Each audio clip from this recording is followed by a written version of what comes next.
नमस्कार दोस्तों, मैं आदित्य कुमार आप सबके समक्ष प्रस्तुत हूँ। हमारा जो सब्जेक्ट चल रहा था ट्रांसपोर्टेशन इंजीनियरिंग का, उसको कंटिन्यू करने के लिए तो हमने बेसिक इंट्रोडक्शन देख लिया था। हमने हाईवे ज्योमेट्रिक्स का जो सेकंड यूनिट है हमने वो भी स्टार्ट कर दिया था, और हमने देख लिया था कि हम जब हाईवे ज्योमेट्रिक्स को डिसाइड करते हैं तो कौन कौन से वैसे फैक्टर्स होते हैं जो हमारे आपके हाईवे ज्योमेट्रिक्स को डिसाइड करने में हमारी मदद करते हैं। ठीक है, तो ये एक टॉपिक हो चुका था। तो आगे बढ़ते हैं, अपने सिलेबस को आगे प्रोसीड करते हैं और देखते हैं कि एक जो क्रॉस सेक्शन एलिमेंट लेंगे हम हाईवे का। ठीक है, हाईवे है, आपके हाईवे की सड़क है, उसके आप क्रॉस सेक्शन एलिमेंट आप लेंगे और उसको एनालाइज करेंगे कि ये किस किस फैक्टर्स पे ये डिपेंड करता है, क्या क्या इसके कैरेक्टरिस्टिक्स होते हैं। उन सब को हम लोग एक एक करके डिटेल में यहाँ पे देखेंगे। बहुत इंपॉर्टेंट है, देखिए ये बहुत इंपॉर्टेंट है। ठीक है, थोड़ा सा थियोरेटिकल चलेगा इसमें, लेकिन इसमें कुछ फैक्ट्स और फिगर्स भी आएंगे। ठीक है, कुछ कुछ ऐसी डेटा आएंगे जो कि आपको हर जगह आपको आपके ऑब्जेक्टिव पेपर में आपको देखने के लिए मिलेगा। और जो लोग सेमेस्टर वाले लोग हैं उनको तो बाकायदा आपको बनाने के लिए क्रॉस सेक्शन, उनके एलिमेंट्स को डिफाइन करने के लिए, उनके कैरेक्टरिस्टिक्स को डिफाइन करने के लिए उनको हमेशा पूछा जाता है। ठीक है, तो हम लोग स्टार्ट करेंगे अपने टॉपिक से। ठीक है, जिसका कि नाम है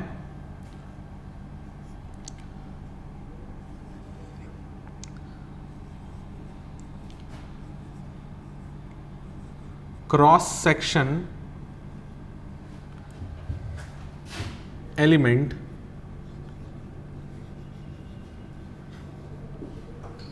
ऑफ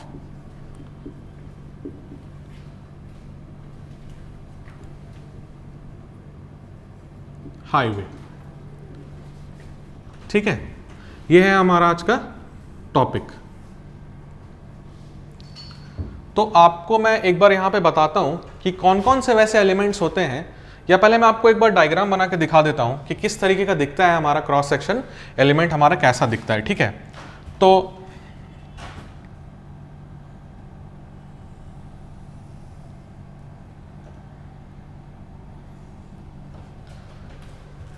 थोड़ा ज़्यादा कर्व हो गया।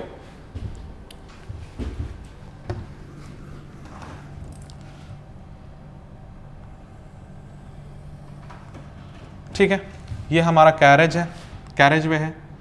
ठीक है,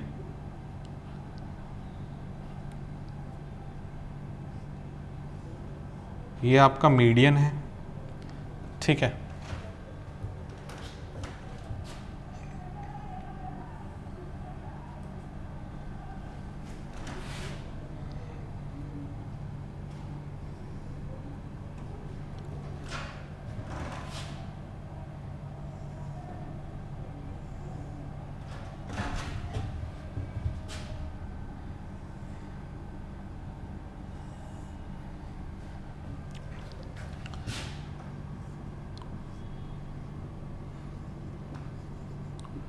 ये है आपका मीडियन। ठीक है, कर्व भी बनाता हूं एक बार यहाँ पे मैं, या कर्व अभी रहने देते हैं, कर्व यहाँ पे रहने देते हैं, यहाँ पे दिखाने की ज़रूरत नहीं है कर्व। ठीक है, कर्व मैं आपको थोड़ा सा बता दूंगा, 2 लाइन क्या होता है बाद में। ठीक है, तो ये वाला जो एरिया है आपका, ये वाला जो एरिया है ये कहलाता है शोल्डर।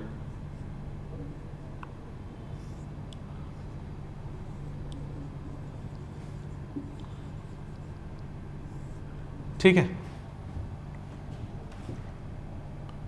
ये थोड़ा सा और निकला हुआ रहता है। ये वाला जो एरिया होता है ये कहलाता है आपका मार्जिन।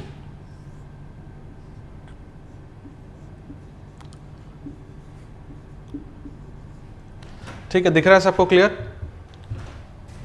इसको बोलते हैं मार्जिन। अब बाकी के कंपोनेंट्स इस तरफ मार्क कर देता हूं। देखिए दोनों तरफ वैसे ही रहता है। ठीक है, जो चीज़ें इधर है वो चीज़ें इधर भी हैं, तो 2 चीज़ें मैंने यहाँ पे मार्क कर दी है, अब बाकी की चीज़ें यहाँ मार्क कर देता हूँ।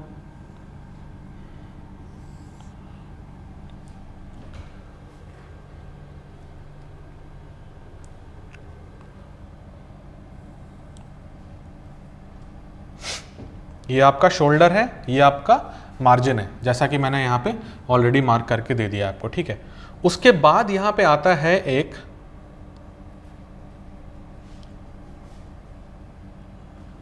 लाइन आता है यहाँ पे, जिसको कि हम लोग बोलते हैं कंट्रोल लाइन।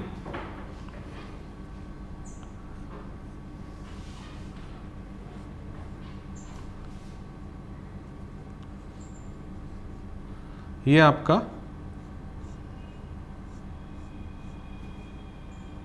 कंट्रोल लाइन है, ठीक है, कंट्रोल लाइन है।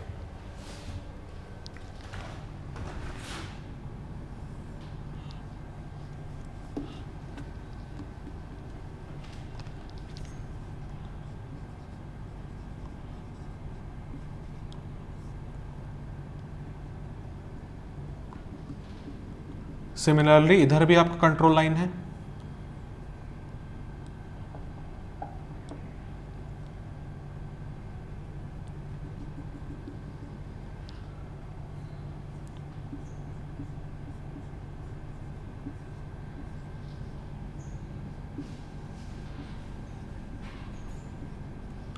और ये वाला जो सेकेंड लाइन बनाया है मैंने, इसको बोलते हैं बिल्डिंग लाइन।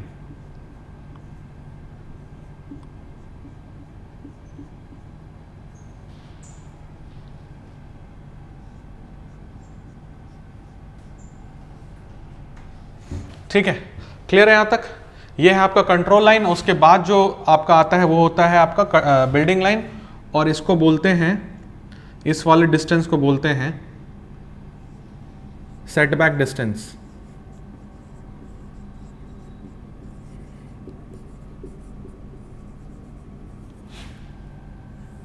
सेटबैक डिस्टेंस, ठीक है, क्लियर है? तो ये आपका एक बेसिक क्रॉस सेक्शन एलिमेंट लिया है हमने हाईवे का, और मैंने आपको यहाँ पे मार्क कर दिया है, ठीक है। अब देखिए इसमें कुछ कुछ और चीज़ें हैं इंपॉर्टेंट जो कि मैं यहाँ पे मार्क कर रहा हूँ, ठीक है। एक है आपका कैरेज वे। कैरेज वे आपका बेसिकली आपका होता है जहाँ पे गाड़ियाँ एक्चुअली चलने वाली हैं, ठीक है, वो आपका कैरेज वे कहलाता है। डिटेल में बताऊँगा मैं इन सब का डेफिनेशन आपको।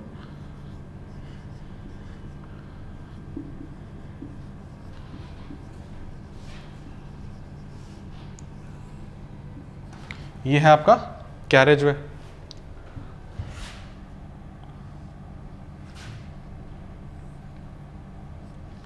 ये है आपका width of formation.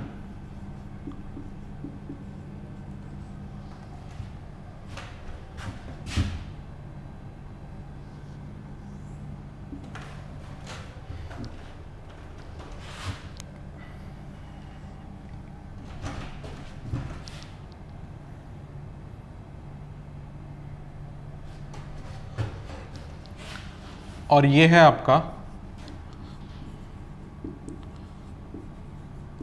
Right of वे।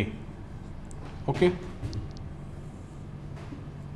कोई क्लियर नहीं? देखिए डायग्राम बिल्कुल क्लियर दिख रहा है सबको, साफ सुथरा दिख रहा है, ठीक है। ये आपका कैरेज वे है। कहाँ तक है आपका कैरेज वे? जहाँ तक गाड़ियाँ चलेंगी वहाँ तक आपका कैरेज वे है। फिर अगर आप शोल्डर को इंक्लूड करते हैं तो आपका वो बन जाता है विड्थ ऑफ फॉर्मेशन। उसके बाद carriage way plus width of formation plus margin आपका कहलाता है राइट ऑफ वे, ठीक है। अब ये जो आपके कितने कंपोनेंट्स हैं, एक बार मैं यहाँ पे कंपोनेंट्स लिख देता हूँ कि कितने कंपोनेंट्स हम लोग डिस्कस करेंगे आपके हाईवे के क्रॉस सेक्शन एलिमेंट में। फिर से दोहरा रहा हूँ, ये कौन से कंपोनेंट्स हम लोग लिख रहे हैं? हम लोग ये वैसे कंपोनेंट्स लिख रहे हैं जो कि हम लोग इसके एनालिसिस को करते समय हम जो कंपोनेंट्स डिस्कस करेंगे, मैं वो कंपोनेंट्स वहाँ पे लिख रहा हूँ एक एक करके, ठीक है। पहला है आपका राइट ऑफ वे, दूसरा है विड्थ ऑफ फॉर्मेशन,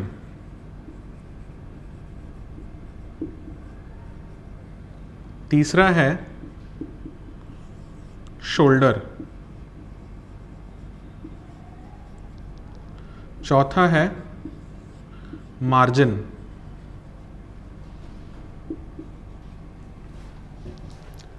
पांचवा है कर्ब, छठा है कैम्बर,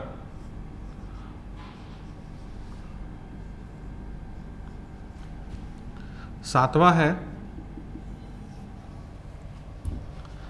क्या है? सातवां है आपका विड्थ ऑफ पेवमेंट।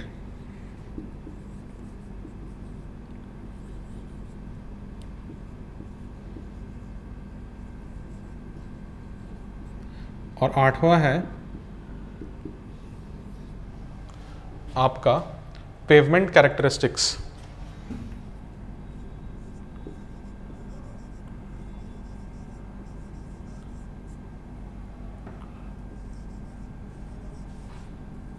ठीक है, तो इतने सारे जो फैक्टर्स हैं ये आपके एक हाईवे के क्रॉस सेक्शन को आपके इफेक्ट करते हैं, और इन्हीं कंपोनेंट्स को हम लोग एक एक करके बाकायदा डिटेल में देखेंगे कि एक एक चीज़ क्या होती है, इनके बारे में जो जो इंपॉर्टेंट पॉइंट्स होते हैं वो भी हम लोग डिस्कस करेंगे।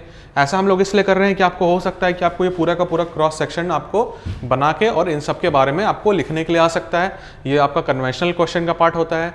और अगर ऐसा नहीं होता है तो क्या होता है कि आपके इसके हर एक पार्ट से छोटे छोटे ऑब्जेक्टिव्स बनते हैं। ठीक है, हर एक पार्ट से छोटे छोटे ऑब्जेक्टिव्स बनते हैं, चाहे वो आपके कॉलेज का एग्जाम हो, चाहे वो आपका कोई भी कॉम्पिटिटिव एग्जाम हो। ठीक है, तो इस तरीके से इसका सिनेरियो चलता है। तो अब हम लोग देखेंगे एक एक करके इसके कंपोनेंट्स।